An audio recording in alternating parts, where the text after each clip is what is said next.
Glória. Quantos querem ouvir Deus falar de glória a Deus? Aleluia. Romanos 12. Glória. Eu quero ler o verso 1 e o verso 2 e depois nós oremos.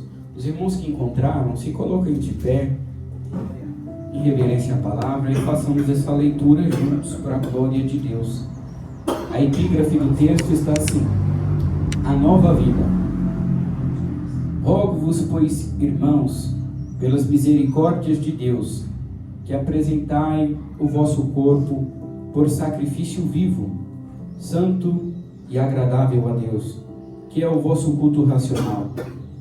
E não vos conformeis com este século, mas transformai-vos pela renovação da vossa mente, para que experimentais qual seja a boa, agradável e perfeita vontade de Deus. Amém? Amém. Feche os seus olhos. Pai, muito obrigado, meu Deus, por este culto.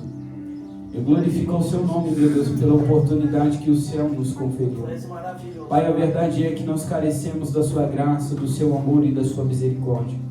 Deus, que a sua palavra, ao ser anunciada, Senhor, que ela encontre repouso sobre a mente e o coração de cada um dos seus filhos, e que no tempo oportuno, Pai, ela prospere para a finalidade a qual ela foi ordenada, segundo o seu querer e a sua vontade. Jesus, a minha oração, ó Pai, eu peço ao Teu Espírito, enquanto isso é anunciado, que o Senhor incendeie as almas, os corações, que haja, Senhor, quebrantamento, que haja, Senhor, um avivamento, ó Pai, em cada vida, em cada alma, que nós possamos, ó Pai, ter as nossas forças renovadas em Ti, para a glorificação do Seu santo nome. Jesus, concede a cada um deles graça para receber, entender e compreender a verdades inerrantes concernente ao Reino dos Céus. É o que eu peço e agradeço em nome de Jesus. Amém, amém. Glória a Jesus. Hoje é o culto de ceia. Eu não quero correr com o assunto, mas eu quero ser pragmático em relação a ele, autoexplicativo, para que exista um proveito sobre este culto e esta reunião.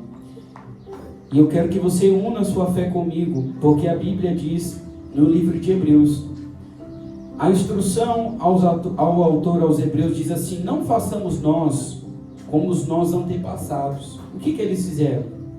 Eles ouviram a palavra do Senhor, mas não adicionaram ela à fé, e por isso não puderam adentrar ao repouso a qual vos está preparado. Em outras palavras, o autor da carta aos Hebreus está dizendo assim, que toda palavra, ainda que seja a palavra de Deus, ela precisa ser correspondida do lado de quem recebe. E eu correspondo a essa palavra adicionando a fé. A fé é a certeza das coisas que não se viram. A fé é a convicção de que isso é mais real do que aquilo que é palpável. E a fé, ela vem pelo ouvir, e ouvir a palavra de Deus. Então que você pegue isso e adicione fé nessa manhã. Amém. Aquilo que sai desse altar, dessa tribuna. Amém? Amém. A instrução aqui a qual Paulo dá aos nossos irmãos, está registrado a carta aos Romanos, capítulo de número 12, é para uma igreja. E quando eu digo igreja, eu não digo a instituição igreja, mas eu me refero à eclésia, aos chamados, aqueles que são instruídos a sair para fora. Paulo, ele faz um apelo aos irmãos em Cristo, aos salvos, aos evangélicos, aos cristãos. E ele diz assim: eu rogo pelas misericórdias de Deus, está quase que implorando, para que vocês apresentem o vosso corpo como um sacrifício vivo. E isso de fato é um paradoxo, porque o destino do sacrifício é a morte. Para que a gente possa compreender um pouco melhor o que Paulo está falando em relação ao culto racional a Deus, eu sei que a princípio parece que ele está dizendo um culto racional é aquele que tem intelecto, é aquele com mente, é aquele que tem liturgia. O que é liturgia? Liturgia é o que nós fazemos aqui. Primeiro inicia-se uma oração, depois o ministério de louvor vem, conduz a igreja à adoração, Depois tem um momento sobre a palavra, onde é semeado uma semente espiritual para que nós possamos depositar o que é do Senhor. Depois tem a questão de mais um louvor e adoração pela oferta. Depois tem o ensino da palavra. Isso é liturgia de culto. O que Paulo está dizendo não é sobre esse culto racional. O que foi orientado lá na carta de 1 Coríntios, capítulo de número 12 até o capítulo 14, que é um culto com raciocínio. Um culto sem baderna, mas um culto ordenado, um culto com começo, meio, fim, um culto com decência. Eu sei que embora a expressão aqui nos leve a acreditar que um culto racional é um culto certinho, é um culto pensado, organizado, ordenado, mas na verdade esse texto não se refere a esse tipo de culto. Eu sei que a princípio parece estranho, porque nós somos conduzidos a pensar dessa forma. Quando a gente fala, gente, vamos prestar um culto racional, irmãos, adore o Senhor com conhecimento, com sabedoria, saiba por que você está ganhando glória, mas em relação a esse texto, não é sobre isso que Paulo está instruindo. E para que a gente possa entender o que o apóstolo está recomendando aos seus irmãos, quase que implorando por misericórdia a Deus, é o culto do Antigo Testamento. E para que a gente possa entender o culto do Antigo Testamento, nós temos que voltar alguns livros atrás e introduzir-se dentro de uma cultura judaica. Nós sabemos que quando Deus levanta Moisés como legislador, Ele também levanta o seu irmão, Arão, como sumo sacerdote. Quantos lembram desse texto? Êxodo, capítulo de número 29, vai descrever o que era um culto racional a Deus. Ele dá algumas instruções a respeito do culto. O culto no Antigo Testamento, se vocês quiserem e tiverem coragem, eu te aconselho a ler. Trata-se de um animal que está indo para o abate. O destino final do sacrifício é a grelha, é a imolação, é ser degolado, é ser morto. No Antigo Testamento, quando foi ordenado, por intermédio de Moisés e também por a instrução de Arão, recebendo da parte do Senhor, a pessoa que fosse adorar a Deus, oferecer uma oferta de libação, ou uma oferta de culpa, ou uma oferta de agradecimento, era-lhe necessário pegar um animal. Aqueles que tinham uma melhor condição, levavam ali um novilho, levavam um carneirinho, um cordeiro, o outro levava a pombinha, uma rolinha, e era conduzido ao local do sacrifício. Quando chegava diante do pátio, a pessoa colocava as mãos, a sua mão direita, sobre a cabeça do animal. Era feita uma oração, que aquele animal, naquele momento, representaria a pessoa que está indo levar o sacrifício em adoração a Deus. Então, depois que essa oração era feita, esse animal era conduzido pelo sacerdote. O sacerdote pegava esse animal, examinava-o a fim de ver se não tinha imperfeições, ou seja, se era um animal saudável, se não tinha com ele doenças, feridas, pata quebrado, doença nos olhos, corte na pele, tinha que estar em perfeito estado. Era um sacrifício perfeito ali para ser queimado. E após a inspeção do sacerdote, era emolado. O que é emolado, irmão? Pegava o animal e cortava a garganta, e era-lhe separado algumas partes, e essa separação culminava com ele numa grelha em chamas. E à medida que a gordura do animal era queimada, consumida pelas chamas daquele fogo, a sua fumaça que subia, a Bíblia diz que isso era como um cheiro suave sobre as narinas de Deus. Este é o culto do Antigo Testamento. Era assim que Deus recebia a adoração. Era assim que uma pessoa conseguia levar a adoração a Deus, ou pedir perdão pelos seus pecados. Era por intermédio de um sacrifício. E era levado até o altar, até o braseiro, para queimar. Hoje, é engraçado dizer, porque tem algumas pessoas que são conduzidas ou interpretam de maneira errada. Provavelmente você já viu isso. Quem já ouviu a expressão, olha, não pisa no altar do Senhor porque o altar é santo? Quem já ouviu essa expressão? Já ouviu?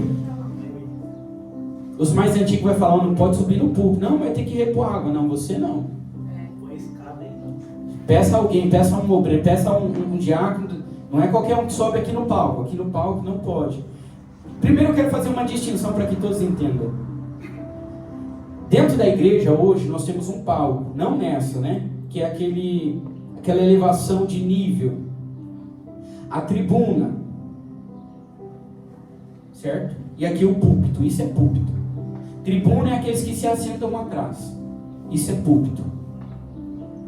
Alguns irmãos tendem a interpretar as escrituras dizendo o altar do Senhor é sagrado, ou seja, o palco é sagrado. Só que se nós olharmos pela lente das escrituras e olharmos para o culto no Antigo Testamento, nós vamos entender que o altar era o quê? Era a grelha. Era na onde queimava. Era na onde era consumido o holocausto. E o altar, na ocasião ali, não era o que hoje nós chamamos de palco. Então não tem nada a ver, isso é questão de interpretação. Altar é aquilo que eu levo para queimar, é algo que eu levo para ser, de fato, consumido pelo fogo. O que Paulo está instruindo agora, os irmãos, para apresentar um culto racional a Deus como um sacrifício vivo. Hoje nós entendemos que Deus não habita por templos feitos por mãos de homem, correto? Nós vemos isso no livro de Ageu, nós vemos também no Novo Testamento, nós vemos várias instruções afirmando que Deus não habita em um templo construído por mãos humanas. Onde Deus habita? Eu sou o templo. Eu sou a morada. Por isso que o livro de Ageu vai dizer que a glória da segunda casa vai ser melhor. Por quê? Os nossos irmãos no Antigo Testamento estavam olhando para o templo de Salomão, que foi destruído pela Babilônia, com pedras ornamentais, com ouro. Foi mais de 100 toneladas de ouro dentro daquele templo. Então era grande o resplendor. E eles choraram. Aí vem Ageu e fala assim: a glória da segunda casa vai ser maior do que a da primeira. Porque na primeira a presença desceu no recinto, mas na segunda ele faz morada dentro desse templo. Então em todo o tempo eles estão sendo instruídos que a revelação de Deus é progressiva. Agora Paulo está instruindo os nossos irmãos a apresentar um sacrifício vivo. Como um sacrifício vivo, se o destino do sacrifício é a morte? Como se o destino daquele que está sendo conduzido é ser emolado e consumido pelo fogo? Parece um paradoxo, uma aparente contradição, mas não é. Porque quando nós entendemos que agora o templo sou eu porque ele mora em mim, e o sacrifício agora sou eu porque a Bíblia diz que eu morri com Cristo, ele foi o sacrifício perfeito, então Cristo vive em mim, correto? Estão comigo aqui? Agora esse sacrifício que sou eu, que é a minha carne, para cultuar a Deus, tem que morrer. Eu vou explicar. Existem muitas pessoas que eles atribuem o palco ao altar. Não é isso? Porque é onde se consome o sacrifício. E se eu te dizer que o palco não é o altar? E eu tenho base bíblica para isso. Porque quando nós lemos a passagem da Samaritana, Jesus aparece a ela e diz assim: os verdadeiros adorarão ao Pai em espírito e em verdade. Porque a dúvida dela é em Jerusalém ou é na montanha? Ela estava presa a um local. Jesus chega e fala para ela: vai chegar uma hora que eu vou morar dentro desse templo, e esse templo vai carregar a minha presença. E quando eu carrego essa presença, eu também sou o sacrifício, porque eu morri a morte de Cristo. Com Cristo eu também estou morto. E agora onde é o altar? É onde é eu invocar a presença dele. Tem muita gente que só acha que o fogo só queima dentro do culto. Tem muita gente que só pensa que o altar é quando eu estou aqui dentro, subindo aqui, pregando, queimando. Não, você pode queimar lá na sua casa também. Você pode queimar no seu ambiente de trabalho também. Porque nós não estamos presos a uma localidade. Nós Nós não estamos mais dizendo que o púlpito é santo, a cadeira é santo, a parede é santa, não. Santo é quem mora dentro de mim. Aonde eu estou, Ele santifica pela presença dEle também. Você vai ver que Jacó, quando sai fugindo da sua casa, ele está em caminho na direção da casa do seu tio. Quando chega no meio do caminho, ele tenta dormir. Ele pega uma pedra e o faz de travesseiro. E nessa pedra, chamada Pedra Peniel, ele tem uma visão de uma escada que desce do alto. E nessa escada sobe e desce anjo. E quando ele acorda, ele fala: esse lugar é sagrado. Esse ambiente não é qualquer ambiente. A Bíblia diz que ele pega o seu azeite e derrama sobre a pedra e diz: aqui chamará Peniel, porque este local é sagrado. Não é sagrado porque ninguém consagrou aquela pedra, é sagrado porque quem desceu naquele recinto santificou aquele local. Está na hora da igreja aprender a queimar novamente. O que Paulo está dizendo, ele está dizendo o seguinte: você não presta um culto quando você raciocina, quando você organiza, quando você ensaia, porque isso o mundo faz também. Você presta um culto quando você morre nele. Você presta um culto quando você queima novamente nele. Não presto um culto quando eu vou na igreja. Eu presto um culto quando eu estou lá dentro, queimando, ardendo na presença do Espírito Santo de Deus. Glória a Deus, aleluia. Oh, aleluia. Aleluia. O que Paulo está dizendo, ele fala: não basta frequentar o ambiente. O negócio não é mais só sentar a cadeira. Paulo está dizendo: eu rogo, por favor, pelo amor de Deus, quando entra no culto, morre, meu filho, queima novamente. O culto não é bom, irmão, só quando a canção existe. Nós somos condicionados a dizer que o culto é bom quando sentimos arrepio. Nós somos condicionados a pensar que o culto é bom quando eu falo em línguas estranhas. Eu te provo pela Bíblia que esse não é um culto que Deus recebe. Você vai ver em Isaías capítulo de número 1, que Deus está se referindo ao seu povo, ou àquela nação, ali a cidade de Gomorra, e ele diz assim: os seus cultos me enojam. Eu odeio as suas reuniões. Quando vocês levantam as mãos, eu fecho os meus olhos para eu não ver. O barulho dos seus instrumentos me dá náusea. Eu viro o meu rosto quando vocês prestam um culto a mim. E os caras eram bons em cultuar. Por que a Bíblia diz que Deus fazia isso? Eu te provo. Porque era um culto que o sacrifício não morria. Era um culto que eu não morria para mim mesmo. Todas as vezes que você quiser prestar um culto racional a Deus, é um culto verdadeiro. É um culto não só com consciência, mas com fidelidade. Porque quando eu venho para a igreja, levanto a mão, dou glória, canto, toco, prego, isso não é culto. Isso é liturgia. Mas um culto racional a Deus é quando o que eu faço aqui dentro, eu levo lá para fora também. Eu queimo na minha casa. Eu queimo no meu trabalho. Eu queimo no meu quarto. Eu queimo no meio da rua. Eu carrego comigo a chama do Espírito Santo. Eu sou o sacrifício. Eu morro todos os dias mediante essa presença. Um culto racional é um culto em que o Rafael morre todos os dias.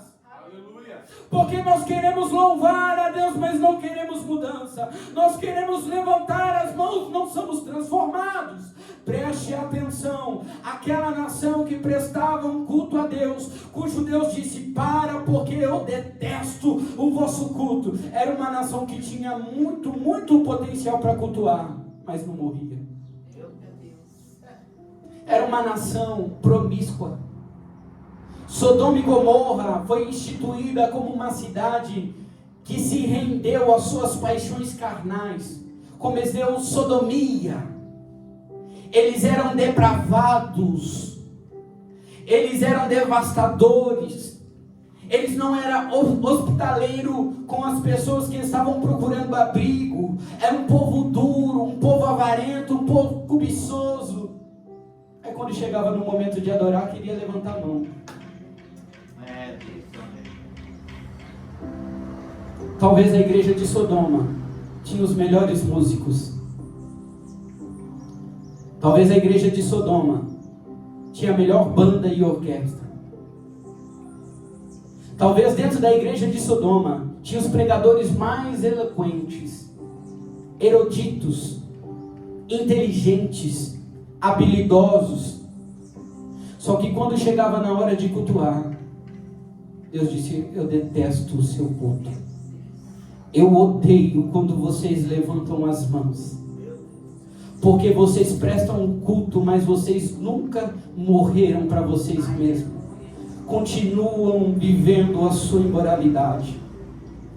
Irmãos, eu sei que nós estamos em pequeno número e é muito gostoso ter banda. É muito gostoso ter música, louvar, adorar. É muito importante ter uma pregação ortodoxa, genuína, uma oração compreendível e aplicável. Mas para Deus receber o culto, eu tenho que morrer para mim. Para Deus receber um culto, não posso mais viver eu, mas Cristo tem que viver em mim. Paulo está implorando para uma igreja: apresenta o vosso culto racional, com fidelidade. Morram para vocês mesmos. Vivam essa transformação de forma genuína, para que vocês conheçam uma boa, perfeita e agradável vontade de Deus. Eu só consigo entender os planos de Deus para mim quando eu morro para mim mesmo. Tem gente que fala assim: eu não sei o meu local, eu não sei o meu lugar, eu não sei o que eu faço. É claro, porque você ainda está gerenciando os seus planos. Mas quando você fazer a oração mais sincera e dizer: Senhor, eu morri para mim mesmo hoje, Ele vai revelar a vontade dEle, porque não é mais você que vai viver, é Cristo que vai viver por intermédio da sua vida. Glória a Deus. Aleluia. Glória. Está na hora da igreja queimar novamente.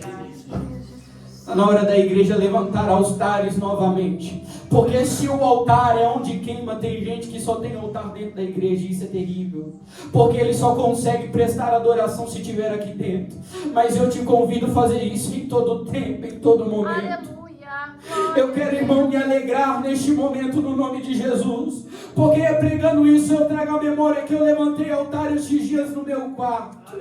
E eu disse: Senhor, queima em mim, Jesus. Queima essa matéria, Espírito Santo. Eu sou sacrifício vivo. Aí eu lavando louça novamente: Jesus, aqui eu quero levantar mais um altar. Queima em mim, Espírito Santo, porque eu quero falar em outras línguas. Eu me recordo que eu abri a porta do meu quarto para ir trabalhar, ali aprontando as minhas coisas, e quando eu entrei no carro eu disse: Jesus, aqui mais um altar. Eu consagro aqui também. Queime em mim, Espírito Santo. Glória a Deus. Aleluia.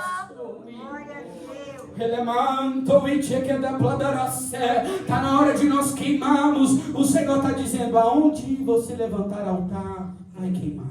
Glória a Deus, aleluia. Aonde você invocar a minha presença, eu santifico Aleluia. você. Glória. Aonde você decidir invocar o meu Espírito, ali eu faço queimar a chama que nunca se apaga. Glória a Deus, aleluia. O Senhor está dizendo: na sala eu te conheço, no quarto eu também te visito. Aonde você levantar altar, portanto que o sacrifício seja você, eu vou queimar esse sacrifício. Por isso, quanto mais perto estamos de Deus, menos desejamos as coisas deste mundo. Todas as vezes que você diz não à sua carne, o seu espírito é fortalecido. Um culto racional não é um culto que o palco é santo. Um culto racional não é a cadeira que é santo. Não é o microfone que é santo, não é instrumentalidade, não é aparelhos, não é parede, não é nada, não é lustre. Um culto que o Senhor recebe, seja com 2 ou 3, é um culto que tem um monte de gente queimando. E a Bíblia diz que aqueles que são queimados, aqueles que são sacrifício vivo, sobe como um aroma suave. Ah, será que o céu está sentindo um bom perfume?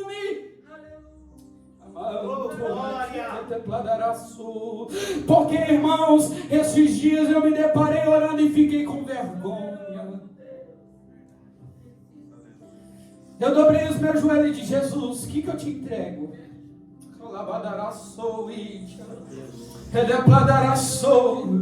Oh, Espírito Santo, se eu te entregar o meu tempo, eu sou infiel.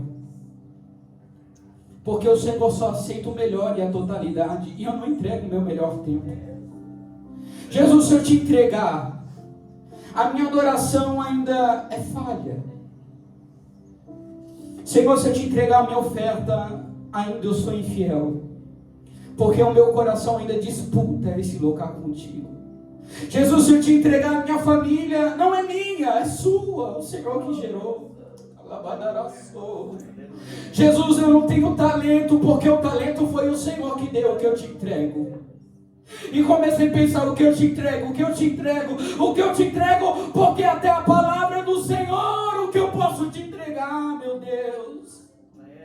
Senhor, será que eu posso entregar o meu glória e o meu aleluia? Porque isso também lhe pertence. Jesus, será que eu posso entregar a minha rendição? Porque o desejo que eu sinto de dobrar os joelhos não vem de mim, vem do Senhor. É o Senhor que libera a graça para me orar. É o Senhor que libera a graça para me buscar. É o Senhor que me dá graça para entender a sua palavra e pregar. É o Senhor que me dá saúde para que eu possa trabalhar. O que eu te entrego, meu Deus, eu não tenho que te entregar, Espírito Santo. Ah, Senhor, ainda que eu me entregasse, Pai, nada disso é o suficiente. Eu careço de Ti para Te servir, meu Deus. Quem sou eu, Senhor, na fila do pão? E comecei a dizer: Jesus, eu preciso de Ti para precisar de Ti. Porque quem me convence que sou pecador é o Senhor, o que eu te entrego. Ah, meu Deus, não me resta mais nada. E o Espírito Santo falou no meu coração: realmente não lhe resta mais nada a não ser morrer para você. E deixar eu viver através de Ti, Rafael. Deixa eu viver através da sua boca. Deixa eu ver através desses olhos. Deixa eu caminhar contigo, Rafael. Só te resta morrer como um sacrifício vivo, santo e agradável diante da minha presença. Porque ali eu revelarei a minha vontade. Aleluia. E quando eu digo morrer, irmãos, é morrer para a nossa própria vontade. É dizer não à nossa carne. É dizer não às nossas paixões. É fazer sem vontade. É exercer com dor. Porque uma pessoa que possui a outra, irmãos, faz ainda que não queira, mas por amor e por fidelidade, por graça liberada, ele diz: eu vou te ajudar, meu filho.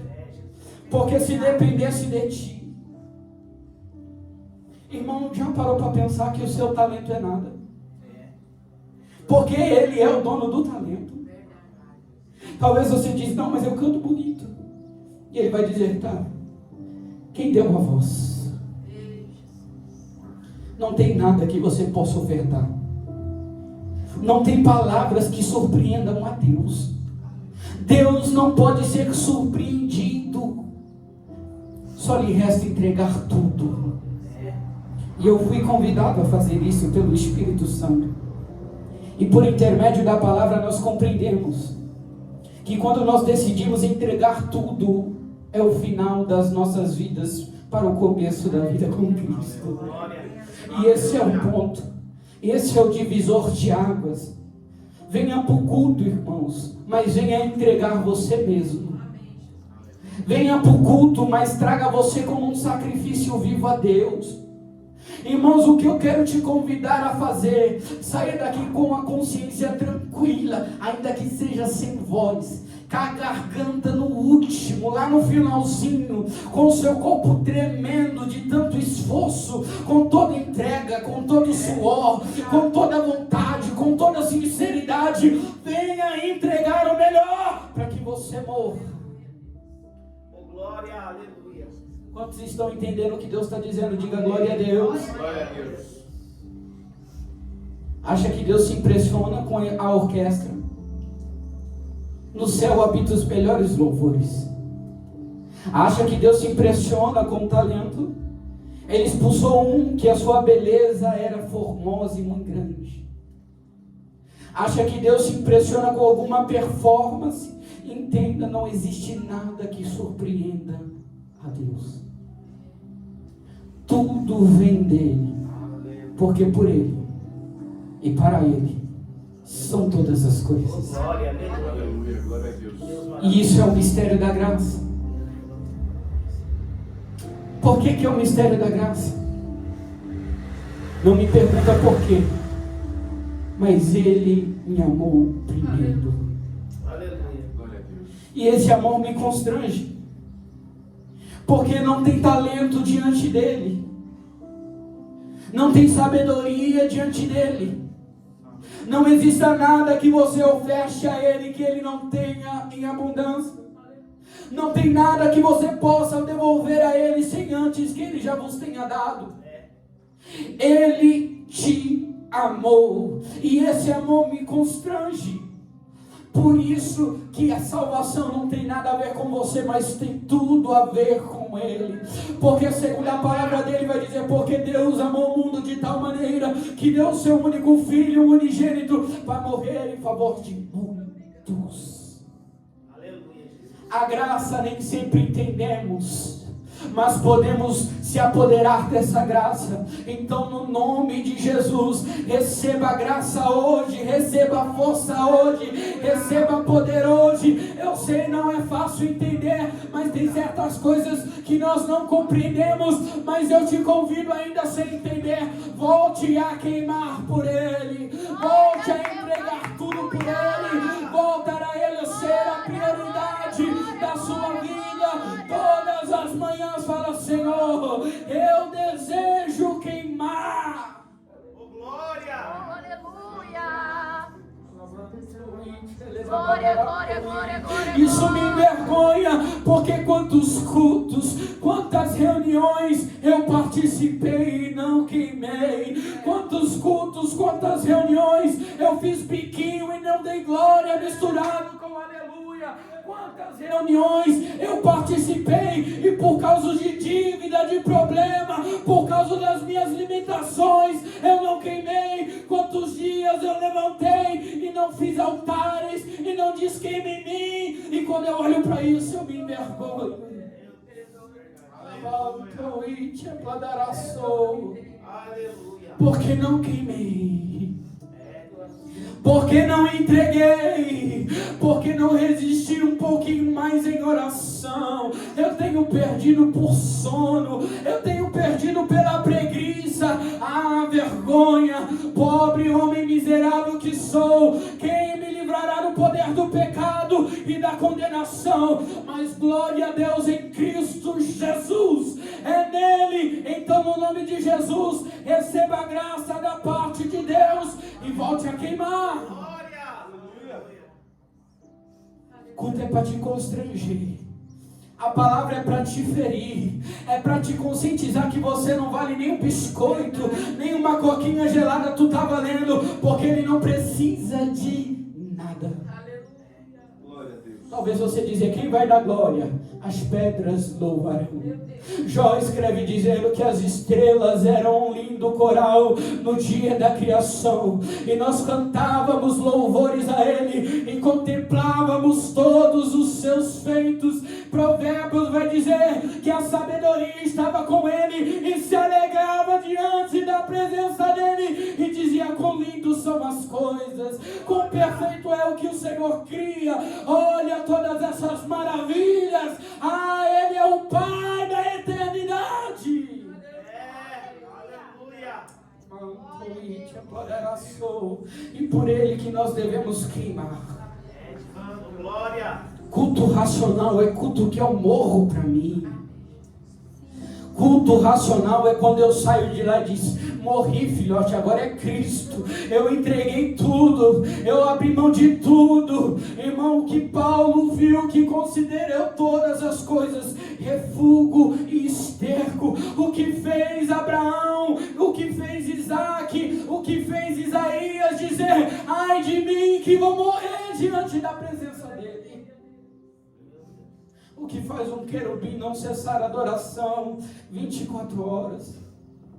Esse Deus que te amou. É esse Deus que nós temos que queimar. E quando dizer: não, mas o altar, o palco, não. Queima em casa também. Queima no mercado também. Queima no trabalho também. Diz a Ele palavras de adoração. Irmão, eu sei que ninguém pode surpreender a Deus, eu sei, porque Deus conhece todas as coisas, a Ele nada é prescrito, mas no nome de Jesus libera a adoração mais sincera. Se for difícil, começa dando glória misturado com aleluia, começa dizendo que você não merece mesmo, que isso é favor imerecido de Deus, favor imerecido de Deus. Isso se chama graça poderosa, vindo do alto. A Bíblia diz que o véu se rasgou de cima a baixo, dizendo: nada depende de vocês, tudo depende de mim. Glória, glória, glória, glória, glória, glória, glória.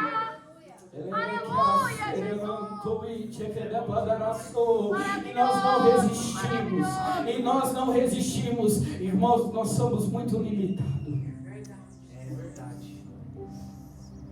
Decida morrer, porque não pode reinar dois senhores. Se preciso for, vai para a cruz todo dia. Se preciso for, rasga todo dia. Irmãos, o Senhor nos leva a pensar. O Espírito Santo de Deus nos constrange.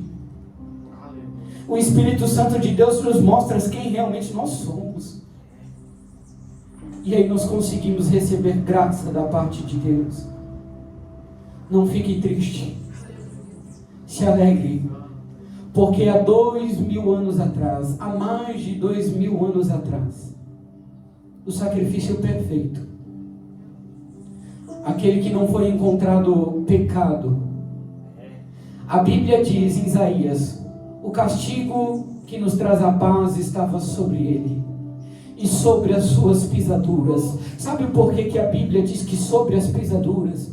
Porque enquanto o mestre carregava a cruz no caminho de Gólgota, as feridas em suas costas abertas e sangrando escorriam pela sua peste, pelas suas pernas e pelos seus pés, fazendo poças de sangue. Então aonde ele pisava tinha sangue. Jesus pisando e o sangue vertendo, Jesus pisando e o sangue vertendo, Jesus pisando e o sangue vertendo. Isaías vai dizer: e pelas suas pisaduras nós fomos sarados. O que Isaías estava dizendo: enquanto o sangue vertia, você era curado. Enquanto o sangue vertia, você era sarado. E não uma doença física, mas uma doença espiritual, chamada pecado e doença de morte. Então enquanto ele pisava, o sangue descia. Enquanto ele pisava, o sangue descia. E Isaías estava declarando: sobre as suas pisaduras nós fomos sarados.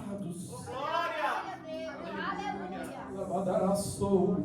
Se isso, irmãos, não nos constranger, se isso não nos fazer pensar, se isso não lhe fazer entregar o melhor, nada mais faz. Vão comigo, 1 Coríntios, capítulo de número 11. Glória. Aleluia. Glória. Queria convidar já o ministério de louvor.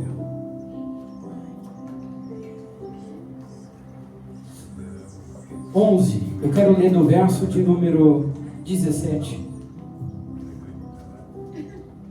Está escrito assim: